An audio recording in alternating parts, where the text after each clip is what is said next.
प्रतिकूल परिवेश लाग्यो घर छोडेर आए। प्रतिकूल परिवेश लाग्यो घर छोडेर आए। पाइलै पिच्छे ठेस लाग्यो घर छोडेर आए। आफ्नै देशको सेवा गरी बाँच्ने इच्छा थियो। आफ्नै देशको सेवा गरी बाँच्ने इच्छा थियो।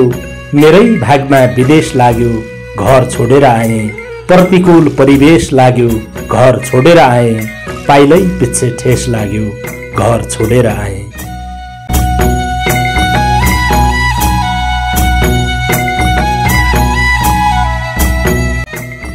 आदरणीय दर्शक श्रोता, प्रिय स्रष्टा मित्र दीप रावलका यिनै मुक्तकिला हरफसँगै कार्यक्रम अतीतको डायरीको दैलो उघारे। अतीतको डायरीको पर्खाइमा बसिरहनुभएका तपाईँ सबैलाई हार्दिक स्वागत एवं अभिवादन। तपाईकै जीवनका भोगाईहरूको सङ्गालो कार्यक्रम अतीतको डायरीको यो नवीन श्रृङ्खलामा म हुँ तपाईको अन्तरङ्ग आवाजको सहयात्री साथी डम्बर विष्ट।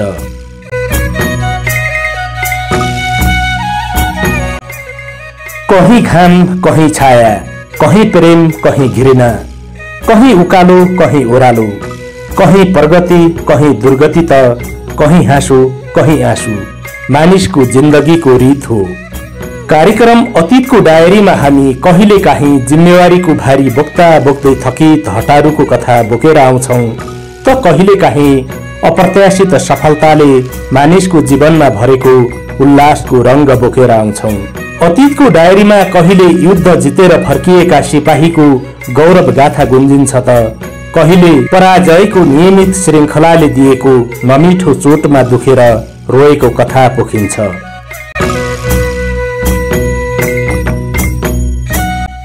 जे होस्, मानवीय भोगाईका चक्रहरू सरल र सोझो हुँदैनन्। उतार चढाव, डाङ्गो टिङ्गो र उथल पुथलको आँधी तुफान तय गर्नुपर्छ एक थान मानिसको जीवनले। तिनै उथल पुथल भित्र केरिन्छन् जीवनका कथाहरू र बन्छन् अलिखित दस्तावेजहरू। लेख्न छुटाइएका व्यथाहरू, व्यक्त नगरिएका भोगाईहरू र कतै डायरीको पानामा टिपोट गरिएका कथाहरूको त्रिवेणी हो कार्यक्रम अतीतको डायरी।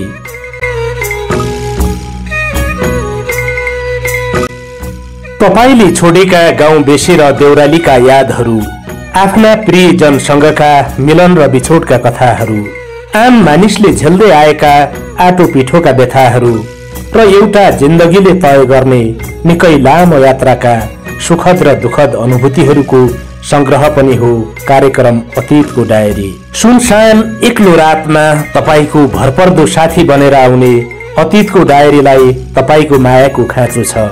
अत यो च्यानलमा तपाईँ नयाँ हुनुहुन्छ भने सब्स्क्राइब गरेर हामीसँग जोडिनुहोला। यदि तपाईले हामीलाई सब्स्क्राइब गरेर नियमित रूपमा पछ्याइरहनु भएको छ भने लाइक, कमेन्ट र शेयर गरेर हामीलाई साथ दिनुहोला। तपाईको साथ र सहकार्यले हामीलाई निरन्तर ऊर्जा दिइरहनेछ।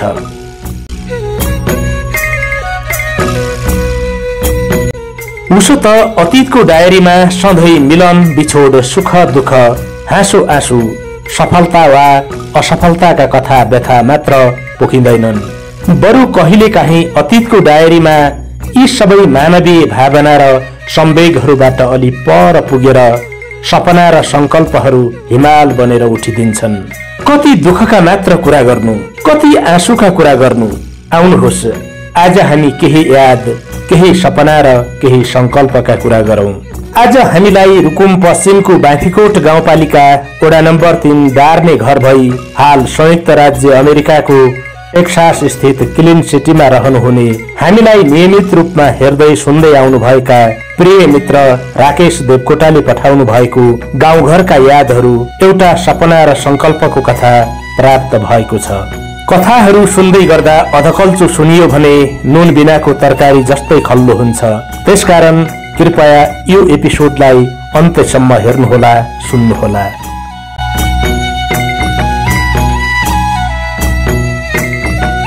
आजको कथाका मुख्य पात्र राकेश देवकोटाले आफ्नो संकल्प पूरा गर्नुभयो भने उहाँ अपवादका त्यस्ता मानिसहरूमा दर्ज हुनुहुनेछ जसले अमेरिका जस्तो शक्ति सम्पन्न मुलुकका थुप्रै अवसर, वैभव, लाखौं रुपैयाँको जागिर र त्यहाँको शानदार जिन्दगी त्यागेर जन्मभूमिमा आफ्नो माटोसँग प्रीत लगाउनु हुनेछ। सुख र खुशी बीचको अन्तर छुट्याउने चेत सबैको मस्तिष्कमा निर्माण भएको हुँदैन। जसको मस्तिष्कले सुख र खुशी बीचको अन्तर छुट्याउने सामर्थ्य राख्छ त्यही मानिस यो युगको उन्नत मानिस हो भन्ने हाम्रो धारणा रहिआएको छ। सुखको दौडमा मानिसले आफ्नो जिन्दगीका थुप्रै रहर र सपनाको बलि चढाउनु पर्ने हुन्छ। तर खुशीको खोजीमा निस्किएको यात्री ससाना कुराहरूमा पनि खुशी र सन्तुष्ट बन्न सक्छ। गाई गोठालो जाँदाको खुसी, जंगलमा काफल ऐसेलु र चुत्रा खाँदाको खुसी, न्याउली चरीको आवाजमा मन्त्रमुग्ध भएर हराउँदाको आनन्द र प्रकृतिभित्र घुलमिल हुँदाको मजा सुखको पछाडि हात धोएर दौडिएको मानिसले कदापि प्राप्त गर्न सक्दैन। ठेलामा पानीपुरी खानु, बर्सातको झरीमा निष्फिक्री भिज्नु, पिपलको छाहारीमा शीतल ताप्दै हावा खानुको स्वर्गीय आनन्द सपनाको शहरमा खोजेर भेटाउन मुस्किल पर्छ। भिडभाड, कोलाहाल, दौडधुप र अशान्त शहरबाट निस्किएर आफ्नै गाउँको माटोको सुगन्धमा रमाउने सपना बोकेका र संकल्प गरेका युवा राकेश देवकोटाको गाउँको सम्झना र उहाँले देखेको सपनाको कथा जति सुने पनि मन फिटिक्कै अघाउँदैन। कार्यक्रम अतीतको डायरीको आजको यो बसाइमा अब म ढिला नगरी तपाईलाई प्रिय मित्र राकेश देवकोटाले आफ्नो प्यारो गाउँको सम्झना र आफूले देखेका सपनाका खातिर हामीलाई लेखी पठाउनु भएको कथातर्फ जोड्ने अनुमति चाहन्छु।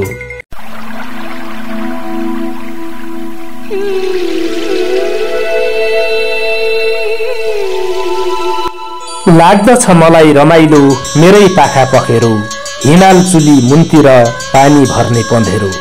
सानोमा स्कुल पढ्दा कण्ठस्थ पारेका यी वाक्यांशहरू राष्ट्रकवि माधव प्रसाद घिमिरेले मेरै लागि लेखिदिएको जस्तो लाग्छ। म जन्मिएको गाउँ जहाँको माटोमा मैले जीवनको पहिलो श्वास लिएँ, तिर्खा लाग्दा जहाँको कञ्चन र निर्मल पानी हातका अञ्जुली भरि राखेर पिएँ। अहिले मेरो आँखा वरिपरि नाचिरहेको छ त्यो मेरो प्रिय गाउँ। धेरै नभए पनि आफ्ना बाल्यकालदेखि किशोर भएर युवा अवस्थाका हिउँद र बर्खाहरू मैले मेरै गाउँको पाखा पखेरा, पँधेरो, स्कुल, चौर र चौताराको सेरोफेरोमा बिताएको छु। मेरो गाउँ अग्ला अग्ला पहाडले घेरिएको प्राकृतिक सुन्दरताको भूस्वर्ग हो भन्दा अत्युक्ति नहोला। उसो त सबैलाई आफू जन्मिएको ठाउँ प्यारो लाग्दो हो, तर मलाई बिछट्टै प्यारो लाग्छ मेरो प्रिय बाटीकोट। निदाउँदा सपनी भरि, ब्योझँदा विपनी भरि गाउँको याद र सम्झनाका तरेलीहरू मेरो आँखा वरिपरि नाचिरहन्छन्। दार्ने छेउको बाटो हुँदै छङछङ बग्ने दही खोला, सिस्ने हिमाललाई छोएर चल्ने चिसो हावा, सागर भेट्न हतार हतार दौडँदै गरेको सानी भेरी र यिनै प्राकृतिक दृश्यहरूमा मोहित भएर रमाउनुको स्वर्गीय आनन्दको बखान गर्नै सकिँदैन। अनेकन बाध्यता र परिस्थितिले गर्दा आज म नौडाँडा पारीको बिरानो मुलुकमा आइपुगेको छु। मलाई थाहा छैन मानिसहरू किन अमेरिकालाई सपनाको देश भन्छन्। यहाँको माटोमा पाइला टेक्न पाउँदा किन स्वर्गमै पाइला टेके जस्तो ठान्छन्। के छैन र हाम्रो गाउँठाउँमा प्रशस्त खेतीयोग्य जमिन, जंगल, मनज्ञ जल स्रोत र असीमित सम्भावनाहरू सब थोक छ हाम्रो गाउँठाउँमा। नेपालमा केही छैन भने त्यो हो घाँस, बाँस, कपास, शिक्षा, स्वास्थ्य, औषधि उपचार र रोजगार जस्ता सामाजिक सुरक्षाको ग्यारेन्टी, कानूनको निष्पक्ष कार्यान्वयन, सबैलाई समान व्यवहार र दण्डहीनताको अन्त्य। बस यिनै कुराहरू छैनन् हाम्रो नेपालमा। बिचौलियाहरूले घुमाउरो ढंगबाट निम्न वर्गका मानिसहरूमाथि गर्दै आएको शोषण र उत्पीडनले गर्दा हामी युवाहरूले चाहेर पनि गाउँमा बस्ने वातावरण बन्न सकेन। यिनै कारणहरूले गर्दा मैले पनि आफ्नो सुरक्षित भविष्यको लागि गाउँ छोड्नु पर्यो। मलाई विगतप्रति कुनै पश्चाताप छैन। मैले त्यति बेला जे गरेँ त्यो एकदमै ठिक गरेँ। मानिस जन्मिएपछि उसले सबैभन्दा पहिले आफ्नो र परिवारको सुरक्षित भविष्य खोज्दछ। म पनि त्यही सुरक्षा र भविष्य खोज्दै यहाँसम्म आइपुगेको थिएँ। किलिन टेक्सासका सडकहरू जहिले पनि हतार हतारमा हुन्छन्, उनीहरू शान्त हुनै जान्दैनन्। तर मेरो गाउँको गोरेटो आज पनि उस्तै शान्त र शालीन छ। यहाँ पनि बगैँचामा रङ्गी बिरङ्गी फूलहरू फुलेकै छन्। उस्तै परे प्लास्टिकको सिङ्गै बगैँचा तयार हुन एक दिन पनि नलाग्ने प्रविधि छ यहाँ। तर झारमारेको लेकमा फुल्ने बुकी फूलको सुन्दरता र त्यसको राग खोजेर यहाँ भेट्न मुस्किल मात्र होइन, असम्भव पनि छ। भलै यहाँ ब्रान्डेड कार्पेटहरू होलान्, साउना, स्टिम बाथ र स्विमिङ पुलहरू होलान्, तर लेकाली पाखाहरूमा प्रकृतिले बिछ्याइदिने रङ्गी बिरङ्गी कार्पेट, धित मरुन्जेल पौडी खेल्न मिल्ने स्यारपुताल र नुहाउन मिल्ने पँधेरो भेट्न असम्भव छ। मार्केटमा गयो भने यहाँ नपाइने केही छैन, सबै थोक पाइन्छ। माछा, मासु, फलफूल, तरकारी, दूध, दही सब थोक पाइन्छ। तर सानीभेरीको चिसो पानीमा हुर्किएको असला माछा पाइँदैन। पहाडी भिर र पाखाहरूमा बुकुर्सी मार्दै उफ्रिने लोकल खसी बोका, पुरै गाउँफलको मारेर हुर्किएका लोकल कुखुरा, लैनो भैँसीको दूध, दही र घिउ पाइँदैन। अनि जेठ असार महिनामा जंगल चहार्दा पाइने च्याउ, निगालोका टुसा, निगुरो र बाँसको तामा पाइँदैन। आज भोलि म यी यस्तै कारणहरूले गर्दा जीवनको यो मोडसम्म आइपुग्दा मेरै गाउँ फर्कनु पर्छ भन्ने निष्कर्षमा पुग्न थालेको छु। लेकै हेर्यो लाली गुराँस, बेसी हेर्यो प्याउली, पिरती बास्ने परेवा, बिरह बोल्ने न्याउली। हिमाल छुन्छु बेलुकी, सप्तर्षिका ताँतीले, जुनेली रात बिताउँछ गाउँदा गाउँदै साथीले। राष्ट्रकवि घिमिरेले भने झैं आज भोलि हाम्रा पहाडी पाखाहरूमा लाली गुराँस फुलिसक्यो होला। रातै भएर पाखाभरि फुलेका लाली गुराँससँग सेल्फी लिएर कालै भएर पाकेका काफल, चुत्रा, ऐसेलु जस्ता प्रकृतिले कोसेली दिएका फलफूल खाएर दिन बिताउनु र लखत्रान थाकेर घर फर्कँदा लाग्ने मिठो निन्द्राको मजा नै बेग्लै। यस्ता क्षणहरू अमेरिकामा न किन्न पाइन्छ न अनुभूति गर्न नै। मलाई यी र यस्ता आनन्दका पलहरू किन्न सक्ने मुद्रा आजसम्म यो संसारमा बनेकै छैन जस्तो लाग्छ।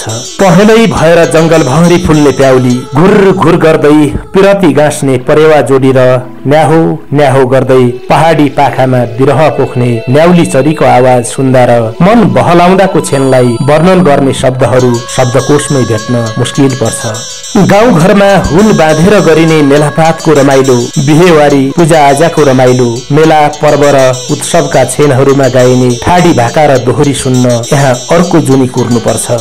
साँझ पख डुब्दै डुब्दै पहाडको टुप्पोमा पुगेको गोधुली घामको दृश्यको मोहकता नै बेग्लै। सम्झन्छु म हिउँचुली, आँसुको ढिका खसाली, यो बिरानो मुलुकमा बस्दैन माया बसाली। मनमा घाम नलागे जगत सारा अँध्यारो, नौ डाँडाको पारीमा प्रतिको देश छ मेरो। हो, कवि घिमिरेले भने झैं नौ डाँडाको पारी छ मेरो पिरतीको देश। त्यही छन् मेरा बालापनका साथी सङ्गी र दौतरीहरू। म नौडाँडा वारी छु। अनजान मुलुकको यो व्यस्त शहर र अर्थहीन भागदौड देख्दा म अवाक्क हुन्छु र झलझली मेरो गाउँ सम्झन्छु। गाउँ मात्र होइन, मेरा साथी सङ्गी दोस्ती र दौतरीहरू सम्झन्छु। आज ज्यान परदेशमा छ भने मन सम्पूर्ण हिसाबले घरदेशमै छ। बेला बेला मन उडेर स्यारपुतालको वरिपरि डुल्छ। सानी भेरीको तिरै तिर हावासँग बग्दै बग्दै सिस्ने हिमालसम्म पुग्छ र फर्केर पुनः यही आउँछ। यो भिडभाड, यो भागदौड, मान्छे मान्छेको बीचमा चलेको यो प्रतिस्पर्धा, ओहो, सम्झँदा पनि मनमा बेचैनी छाउँछ। हृदय उकुस मुकुस हुन्छ र ऐठन पर्छ। त्यो सिस्ने हिमाल, त्यो स्यारपुताल, त्यो सानी भेरी र त्यो दही खोला आँखा वरिपरि नाचिरहन्छन् र कहिलेकाहीँ कुनै दृश्यहरूभित्र गाँठो परेर आँसुका ढिक्काहरू थाहै नदी भुइँमा खस्छन्। मेरो काल्ने लेकैलाई ताकेर जाने बादल, हातले मैले नछोए पनि छ कति कोमल। डर लाग्छ मलाई ए बादलु छायाले, पार्दछ जहाँ इन्द्रेणी पाइला भिज्ने मायाले। अब बसन्त ऋतुले आफ्नो जवानी भर्दैछ, नयाँ फूलहरू फुलिरहेका छन्। मेरो गाउँका पाखा पखेरुहरूमा पनि गुराँस, कोइराल र आरुका फूलहरू फुलेका होलान्। बिरुवामा पालुवाहरू पलाउँदै होलान्। वनमा न्याउली चरी बिरहको गीत गाउँदो हो। गायक प्रमोद खरेलले आफ्नो गीतमा भनेका छन्, म बिना कसै कसैलाई मुस्किल छ पोखरामा, म छु आज धेरै टाढा, मेरो दिल छ पोखरामा।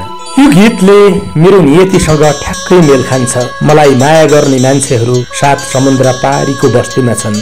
मेरो अनुपस्थितिमा उनीहरू आफै भित्र रेटिएर बसेका होलान्। म सात समुद्र वारी छु। यहाँ म पनि यो भिडभाडमा उकुस मुकुस भएर बाँचेको छु, निसासिएको छु। चैतपछि अब उसै गरी वैशाख लाग्नेछ। आकाशको गड्याङ गुडुङ र असिना पानीले किसानलाई दुःख दिनेछ। वैशाखपछि जेठ लाग्नेछ र खेतका गराहरूमा धानको बिउको ब्याड तयार हुनेछ भने पाखो बारीमा मकै भटमासका बोटहरू हुर्किएका हुनेछन्। असार लागेपछि वर्षायाम सुरु हुनेछ। मौरा खाराको लेकैलाई निशाना साधेर मेरै बस्तीको बाटो हुँदै उसै गरी कोमल बादल माथि माथि आकाशमा उड्नेछ। वर्षाले निम्त्याउने मानवीय क्षति सम्झँदा कहिलेकाहीँ मनमा डर पनि लाग्छ। डरहरूकै बीचमा सातै रंग पोतेर पोखिने इन्द्रनीको सौन्दर्य सम्झँदा भने मन बेसरी रमाउँछ। कहीं घाम, कहीं छाया, कहीं पीडा, कहीं आनन्द, कहीं दुःख, कहीं सुख, यही छ र त जीवन छ। यिनै उकाला ओरालाहरूले न हो जिन्दगीलाई गति दिने पनि। चारैतिर हरिया वन जंगल, बिहानीको झुल्के घाममा घर अगाडिबाट सुसाउँदै बग्ने दही खोला र सानी भेरी, चिर बिराउँदै घरको छानोमा आएर बस्ने चरी सम्झँदा गाउँ घर र मेरो बाल्यकालको याद गाँठो परेर आउँछ। पहाडी भिरमा फुलेका लाली गुराँस, ढकमक्क फुलेर परदेशीलाई पर्खिएर बसेका सयपत्रीका बोटहरू, खेतमा सुन जस्तै झुलेका धानका बाला र तोरीको फूलमा भुलेका भमराहरूको सम्झनाले भर्खरै गाउँ पुगेर रमाए जस्तो भान हुन्छ। बुबाले भाँचेर दिएको त्यो उखुको लाक्रो सम्झँदा अझै पनि मेरो मुख रसाउँछ। सानो छँदा आमाले दाउराको आगोमा कसौडीमा पकाएको भात र कालो माटो दलेको कराईमा पकाएको आलुको तरकारी खान दिँदा मन नमानी खाएको सम्झना अहिले पनि मेरो मस्तिष्कमा ताजै छ। साथीहरूसँग चोर पुलिस लुकामारी खेलेको र हारेपछि रोएर बसेको सम्झँदा मन कम्ता रोमाञ्चक हुँदैन। यी र यस्ता यादहरूले मलाई अहिले पनि त्यही 4-5 वर्षको उमेरमा फर्कन पाए कस्तो हुँदो हो जस्तो लाग्छ। गाउँघरमा साथीहरूसँग तितेपाती पिँधेर बनाएको अचार, गडेउलाले निकालेको माटोको भात अनि बोकेझारलाई तरकारी बनाएर भाँडाकुटी खेलेका सम्झनाहरू आजको दिनमा असाध्यै प्रिय लागिरहेका छन्। केम्बुको बोटलाई हाम्रो गाउँतिर तुथु पनि भन्छन्। बा आमाको आँखा छल्दै तुथुको बोटमा चढेर मुख पुरै रातो हुने गरी खाएको, त्यसैको पात टिपेर हेर त मसँग कति धेरै पैसा छ भनेर साथीलाई जिस्काएको, पाकेको केम्बुको फल निचोरेर मसी बनाउँदै भित्ता भरि लेखेको सम्झँदा ती दिनहरू पटक पटक फर्केर आइदिए हुन्थ्यो जस्तो लाग्छ। गाउँघर र आसपासमा मेला लाग्दा बुवा आमासँग चिटिक्क परेर मेला गइन्थ्यो र धित मरुन्जेल रमाइलो गरिन्थ्यो। मेलाबाट घर फर्कँदा जिद्दी गरेर खेलौना किन्न लगाएको र हातमा खेलौना देखाउँदै सबभन्दा पहिले घरमा पुगिन्थ्यो। यस्ता अनेकन रोमानी याद र सम्झनाहरूले आज पनि मलाई हरेक दिन लखेटिरहेका हुन्छन्। अब म ती बालापनका क्षणहरू फर्काउन त नसकौंला, तर गाउँ फर्किएर धित मरुन्जेल स्यारपुतालको सयर गर्ने, पौडी खेलेर सानी भेरी वारपार गर्ने र माछा मार्ने, लेकमा पुगेर निगुरो, च्याउ र निगालाका टुसाहरू तरकारी खोजेर ल्याउने रहर अझै यो मनमा जीवित छ। यो त एउटा मनको रहर हो, 2-4 दिनपछि आफै हराएर पनि जाला, तर मेरो जीवनको एउटा सपना छ, त्यो भनेको कृषि कर्म हो। यहाँबाट गाउँ फर्किएपछि म कृषि कर्ममा जोडिने छु। मेरो विचारमा कृषि कर्म भनेको यो संसारमा मानव जाति रहेसम्म पुरानो नहुने र जीवित हुनको लागि नगरी नहुने पेशा हो। संसारकै धनाढ्यहरू एलन मस्क, अम्बानी र बिल गेट्सहरूले पनि माटोबाटै उत्पादन गरिएका खाद्य पदार्थ खाएर आफ्नो जीवनको अस्तित्व जोगाएका छन्। दुनियाँको त्यस्तो कुनै पनि धनाढ्य छैन जसको जीवनको अस्तित्व माटोसँग नजोडिएको होस्। भलै गाउँमा भने जस्तो अस्पताल, बाटोघाटो, यातायातको सुविधा नहोला, तर गाउँमा स्वस्थ वातावरण, स्वस्थ जीवन र आत्मिक सन्तुष्टि जरुर हुन्छ। हुकुम पश्चिमको बाँफीकोट गाउँपालिका वडा नम्बर 3 अर्थात् साबिकको बाँफीकोट गाविस वडा नम्बर 8 मा रहेको मेरो डार्ने गाउँ सामाजिक, सांस्कृतिक, धार्मिक, प्राकृतिक र परम्परागत स्रोतका हिसाबले समृद्ध छ। सदरमुकाम मुसिकोटबाट झण्डै 30 किलोमिटरको दूरीमा रहेको त्यो गाउँ अब बिस्तारै खरका छानो मुक्त बन्दैछ। एक घर एक धाराको अवधारणा अनुरूप घर घरमै खानेपानीका धाराहरू निर्माण हुँदैछन्। घर घरमा शौचालय, गाउँसम्म पुग्न मोटर बाटो, घर नजिकै विद्यालय र स्वास्थ्य चौकी जस्ता सुविधाहरू उपलब्ध हुँदैछन्। समाजका अगुवाहरू गाउँलाई कसरी सफा, सुरक्षित र विकसित बनाउन सकिन्छ भनेर रात दिन नभनी काम गरिरहेको खबर सुन्दा मन र मस्तिष्क भित्र सकारात्मक ऊर्जा प्रवाह हुँदो रहेछ। गाउँहरू बिस्तारै छुवाछुत मुक्त र एकले अर्काको रीतिरिवाज, परम्परा र धर्मको सम्मान गर्ने लोभलाग्दो संस्कृति विकास हुँदै गएको खबर सुन्न पाउँदा परदेशीको मुटु गर्वले ढक्क फुल्दो रहेछ। ढुङ्गा, काठ र जस्ताको छाना राखेर बनाइएका घरहरूमा रातो माटो र सेतो कमेरोले पोतिएपछि देखिने सुन्दरता लोभलाग्दो हुन्छ। लोभ हुनै लागेका ढिकी जाँतो जस्ता परम्परागत औजारहरूलाई पनि मेरो गाउँले सुरक्षित राखेको छ। गाउँमा एउटा मन्दिर पनि छ, जुन मन्दिर गाउँका मानिसहरूको आस्थाको धरोहर पनि हो। चाँदी जस्तै टलक्कै टल्किने हिमाली दृश्य, हरिया जंगल, कर्णाली प्रदेशकै पर्यटकीय स्थल स्यार्पुताल र स्यार्पुतालको गर्भबाट निस्किएको पानी प्रयोग गरेर निर्माण गरिएको रुकुम जिल्लाकै जेठो स्यार्पुताल हाइड्रो पावरले मेरो गाउँलाई थप समृद्ध र आकर्षक बनाएको छ। स्यार्पुतालको छाती चिरेर निस्कने दही खोला मेरो गाउँलाई किनारा बनाएर बगेको छ। दही खोलाको किनारामा गाई बस्तु चराउने, माछा मार्ने, पौडी खेल्ने र भाँडाकुटी खेलेका सम्झनाहरू मेरो मन मस्तिष्कभित्र अमिट रूपमा कुँदिएका छन्। साक्षर भए पनि उच्च शिक्षाका हिसाबले खासै फड्को मार्न नसकेको मेरो गाउँका मानिसहरू मुख्यतः खेती किसानी र अन्य परम्परागत काम गरेर जीविकोपार्जन गर्दै आएका छन्। आफ्नै बारीमा फलाएका तरकारी, फलफूल र अन्नपातले त्यहाँका मानिसलाई खान पुग्छ। केही वर्ष अघि विश्वव्यापी रूपमा फैलिएको कोरोना भाइरसले नेपालका काठमाडौँ, पोखरा लगायत अन्य शहर हुँदै विश्वका अति महाशक्ति राष्ट्रहरूलाई समेत घुँडा टेकाएको थियो। मानव जातिकै अस्तित्वमाथि प्रश्न उठेको त्यो क्षणमा मेरो गाउँ भने शक्तिशाल बनेर ठेङ्ग उभिरह्यो। त्यसको मुख्य कारण भनेको मेरो गाउँ फलफूल, तरकारी र अन्नपातमा आत्मनिर्भर हुनुका साथै कडा परिश्रमका कारण मानिसहरूको मजबुत बनेको स्वास्थ्य अवस्था नै हो। म अहिले थुप्रै नेपालीहरूले भन्ने गरेको सपनाको देश अमेरिकामा छु। म जहाँ रहे पनि मेरो स्वर्ग जस्तो गाउँको माया मुटुभित्र लुकाएर राखेको छु। सम्झनाका तरेलीहरूमा, यादका परेलीहरूमा डुलिरहन्छ मेरो प्रिय गाउँ। जब म घर छोडेर यो ठाउँमा पुगे तब मात्र समयको महत्व बुझ्ने मौका पाए। नेपालमा सुन, चाँदी र नगदलाई मात्र सम्पत्तिको रूपमा बुझ्ने गरिन्छ, तर यहाँ युवा जनशक्ति तिनको स्वास्थ्य र मानिससँग रहेको समयलाई सम्पत्तिको रूपमा बुझ्ने र ग्रहण गर्ने चलन छ। हामीले पनि नेपालमा सम्पत्तिको परिभाषा बदल्नु पर्छ। युवाहरूको स्वास्थ्य र समयलाई सम्पत्तिको रूपमा राज्यले ग्रहण गर्नुपर्दछ जस्तो लाग्छ। जबसम्म हामीले समयको महत्व बुझ्दैनौ, गाउँघरमा रहे बसेको बेला जाँड, रक्सी, जुवा, तास र अन्य कुलतको पछाडि दौडिएर समय नाश गर्छौं, तबसम्म हाम्रो प्रगति हुन असम्भव छ। अमेरिकाले आज चाह्यो भने सूर्यको गति, मौसमको अवस्थिति र प्रकृतिको नियमलाई नै बदलिदिने ल्याकत राख्छ, तर हामी नेपालीहरू आफ्नो घाँस, बाँस, कपास, स्वास्थ्य, शिक्षा र औषधि उपचारको लागि संघर्ष गरिरहेका छौं। सम्झँदा कहिलेकाहीँ दुःख लाग्छ, तर हाम्रो पुस्तालाई अब दुःख मनाउ गरेर बस्ने छुट छैन। हामीले अब हाम्रो दुःखलाई ऊर्जामा बदल्ने, अभावलाई सम्पन्नतामा बदल्ने र सामाजिक रूढिवाद, अन्धविश्वास र पछौटेपनलाई सुधारको नयाँ चरणमा प्रवेश गराउने हिम्मत गर्नै पर्छ। म यहाँ प्रत्येक बिहान ठिक समयमा उठ्न र दौडनलाई अलार्म सेट गरेर सुत्छु र अनजान मुलुकमा चलिरहेको दौडधुपमा सामेल हुन्छु। यति व्यस्त दैनिकीका बावजुद पनि मैले मेरो गाउँको समृद्धिको सपना देख्न छोडेको छैन। ठ्याक्कै यति नै बेला म नेपाल फर्कन्छु भनेर त म अहिले नै भन्न नसकौला, तर म एक दिन नेपाल फर्कनेछु र म जन्मिएको माटोलाई समृद्ध बनाउने मेरो सपना पूरा गर्नेछु। नेपाल फर्किएपछि म कृषिमा जोडिने र कृषि क्रान्तिको उद्घोष गर्ने हुटहुटी मैले मनभित्र जोगाएर राखेको छु। प्रशस्त जल, खेतीयोग्य जमिन र आवश्यक जंगल जस्ता स्रोतहरू कृषिको लागि महत्वपूर्ण हुन्छन्। यी स्रोतहरू मेरो गाउँमा मनज्ञ छन्। पर्यटकीय क्षेत्र स्यार्पुतालमा घुम्न आउने पर्यटकलाई लक्षित गरेर एउटा अर्ग्यानिक रिसोर्ट खोल्ने र रिसोर्टमा आउने पाहुनालाई आफैले उत्पादन गरेका अन्नपात, तरकारी, फलफूल, दूध, दही र मासुजन्य परिकारले स्वागत गर्ने सपनाले मलाई यो बिरानो मुलुकमा दिनरात लखेटिरहेको छ।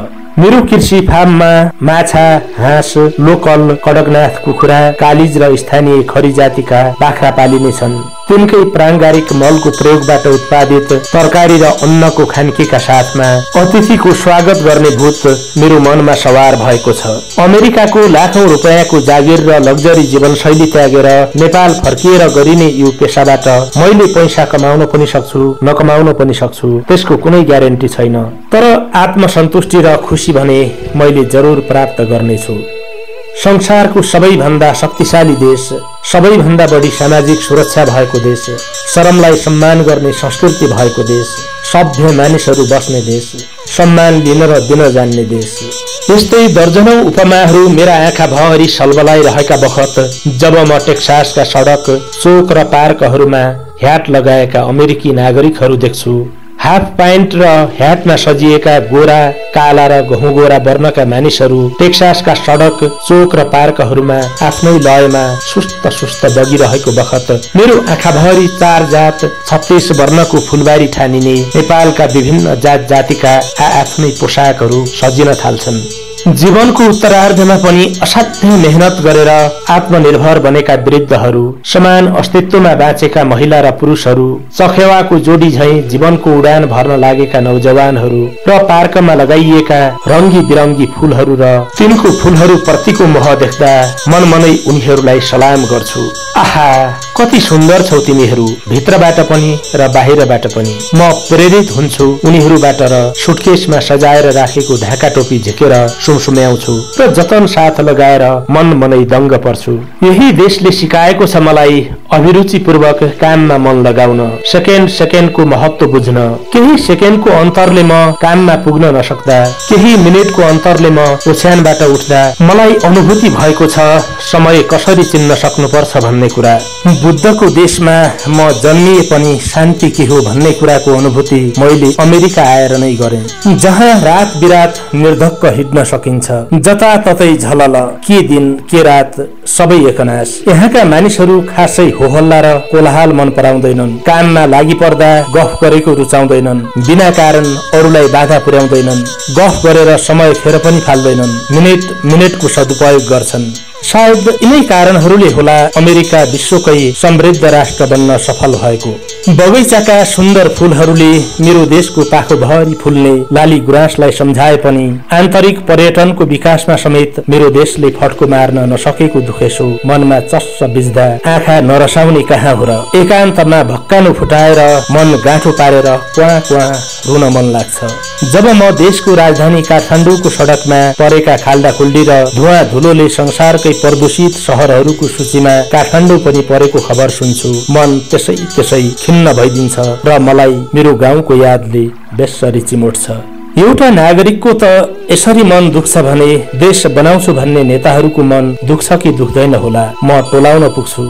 यदि दुख्दो हो त वर्षौं वर्ष यो देश जस्ताको तस्तै किन रहन्थ्यो होला र। म एक्लै बरबराउन थाल्छु। प्रिय टेक्सास, प्रिय अमेरिका, तिमीलाई भेट्दा लाग्यो यस्तो पनि सम्भव छ र। तिम्रो जस्तो कथा व्यथा त मेरो देशको सयौं गाउँहरूमा छन्। मेरै गाउँमा कति छन् कति तिम्रो विगतका जस्ता कथाहरू। आज संयुक्त राष्ट्र संघमा दर्ता भएका 250 वटा जति राष्ट्रहरू मध्ये करिब 150 वटा राष्ट्रमा हामी नेपालीहरू कोही भाग्यले त कोही दुर्भाग्यले पुगिरहेका छौं। हाम्रा गाउँघरका आँगनहरू रित्ता शून्य र मसान घाट जस्तै बनेका छन्। के अब म तिमीले जस्तै ती उराठ लाग्दा गाउँहरूलाई हराभरा बनाएर गाउँको खुसी फर्काउन सक्छु? भन न टेक्सास, तिमीले मलाई यो कस्तो ऊर्जा दियौ। गाउँका यस्तै सम्झनाहरू टेक्सासका यिनै वर्तमानहरूको हुरी दिलभित्र बेसरी मडारिन्छ। हरेक दिन यो हुरीले हृदयको कुना छोएर जान्छ र मलाई आफूसँगै उडाएर मेरो गाउँ पुर्याइदिन्छ। आज म परदेशको माटोमा छु। जीवनका थुप्रै सपना, चाहना र आवश्यकताहरूले लखेटेर मलाई आज यहाँसम्म पुर्याएको भए पनि त्यो स्यारपुताल, आँगनकै जुम्ले पोखरी, दही खोला र सानी भेरीका चिसा छालहरूले गहुँ जहुँ पाकेको हृदयलाई शीतलता प्रदान गरिरहन्छन्।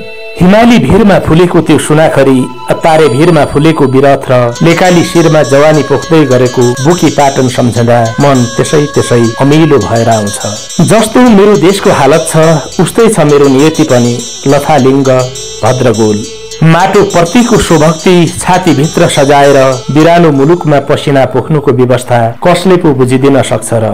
आँखा वरिपरि सिस्ने हिमाल, छङ छङ गर्दै बगेको दही खोला र सुसाउँदै बग्ने सानी भेरी अनि उस्तै लयमा बगेको मेरो जिन्दगी फर्काएर पुनः एकपटक त्यही बिन्दुमा पुर्याउनु छ र जीवनको फेरि एकपटक पुनर्संरचना गर्नु छ। प्रिय बाँफीकोट, प्रिय स्यार्पु र प्रिय सानी भेरी, म फेरि फर्किएर आउने छु। गाउँ माथिको पाखोमा फुलेको लाली गुराँस, झारमारेको लेकमा डुलेका बुखीका बोटहरू र खेतमा लह लह झुलेका धानका बालाहरू सुमसुम्याउने छु। एकपटक धित मरुन्जेल फेरि पनि सानी भेरीको रफ्तारसँग दौडनु र स्यार्पुको निर्मल पानीमा पौडनु छ। सानोमा खेलेको दही खोलाको किनारै किनार हुँदै डुल्दै बाला बालापनका यादहरू भेट्टाउनु छ र छुटेका दोस्ती दौतरीहरूसँग भेटेर भेट मरुन्जेल गफिनु छ।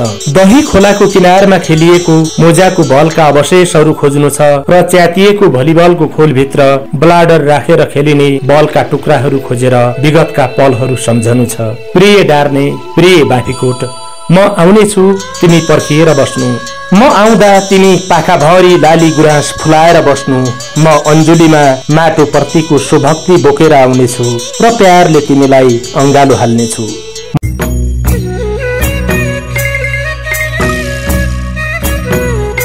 म अब काटेर गाडीको टिकट गाउँ फर्कन्छु।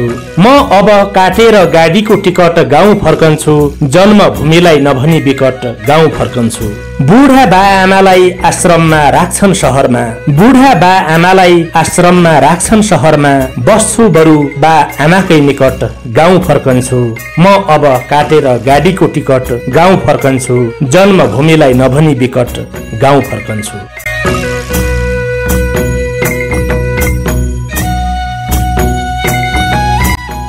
आज भोलि असंख्य नेपालीको सपनाको शहर बनेको छ अमेरिका। कति नेपालीको रहरको शहर त धेरै नेपालीको कहरको शहर पनि हो अमेरिका। नेपालदेखि अमेरिकासम्म पुग्नुको पीडा, जोखिम र लगानीको कुरा गरी साध्यै छैन। जीवनका रहर, आवश्यकता र परिस्थितिको हावामा बग्दै बग्दै अमेरिकासम्म पुग्नु भएका बाफीकोट गाउँपालिका वडा नम्बर 3 डार्नेका प्रिय मित्र राकेश देवकोटाले आफ्नो प्रिय गाउँको सम्झनामा लेख्नु भएको यो कथा पढ्दै जाँदा म पनि आफ्नै बाल्यकालका स्मृतिहरूमा हराउन पुगे।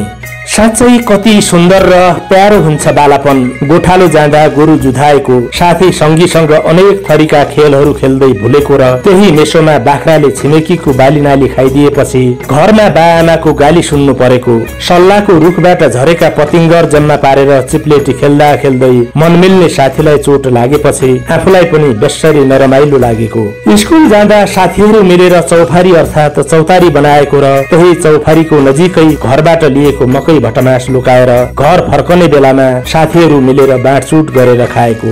देवकोटाले गाउँको सम्झनामा कोरेको कथा पढ्दै जाँदा यस्तै अनेकन स्मृतिहरूमा हराउन पुगियो। तपाईको जीवनमा पनि बालापनका यस्ता स्मृतिहरू त कति होलान् कति। ती स्मृतिहरू कापीको पानामा नलेखिए पनि तपाईको मनमस्तिष्कमा कहिले नमेटिने गरी कुँदिएका होलान्। राकेश देवकोटाको यो सम्झना र सपनाको कथा सुन्दै जाँदा तपाईको मानस पटलमा पनि आफ्नो गाउँघर, साथीभाइ, दोस्ती दौतरी र मेलापातका यादहरू चलचित्रको रिल झैं फनफनी घुमेको हुनुपर्छ। मानिसको जीवनका कति सम्झनाहरू मिठा हुन्छन् त कुनै सम्झनाहरू तिता पनि हुन्छन्। तिता मिठा जे जस्ता यादहरू भए पनि विगतको डुङ्गा चढेर यादहरूमा सयर गर्नु र दिनभरको थकाइ मेट्नुको मजा बेग्लै हुन्छ। कार्यक्रम अतीतको डायरीको आजको श्रृंखला तपाईलाई कस्तो लाग्यो? कृपया आफ्नो प्रतिक्रिया कमेन्ट बक्समा लेख्न नबिर्सनुहोला। तपाईको जीवनका भोगाईहरू, सम्झना र यादहरूलाई तपाई पनि कार्यक्रम अतीतको डायरी मार्फत सार्वजनिक गर्न चाहनुहुन्छ भने आफ्नो संस्मरण वा कथा लेखेर हामीलाई bistambardar076@gmail.com मा इमेल गर्नुहोला। तपाईले अतीतको डायरी मार्फत सुनाएका कथा र व्यथाहरू तपाईकै जीवनको पुँजी बनेर चिरकालसम्म सुरक्षित हुनेछन्। यतिन्जेलसम्म हामीलाई हेरेर सुनेर दिनुभएको साथको लागि तपाईलाई विशेष धन्यवाद। अनि कार्यक्रम अतीतको डायरीको आजको अङ्कको लागि आफ्नो संस्मरण हामीलाई उपलब्ध गराउनु हुने बाफीकोट गाउँपालिका वडा नम्बर 3 डार्ने रुकुम पश्चिम घर भई हाल संयुक्त राज्य अमेरिकाको टेक्सास स्थित किलिन सिटीलाई आफ्नो रस्ती बस्ती बनाउनु भएका हाम्रा प्रिय श्रोता स्रष्टा मित्र राकेश देवकोटालाई अत्यन्त ठूलो सम्मान सहित अनन्त साधुवाद टक्राउँदछु। कार्यक्रम अतीतको डायरीको अर्को श्रृंखलामा तपाईलाई भेट्न फेरि पनि आउने नै छु। आजको लागि तपाईसँग छुट्टिने अनुमति चाहन्छु। नमस्कार, शुभरात्रि।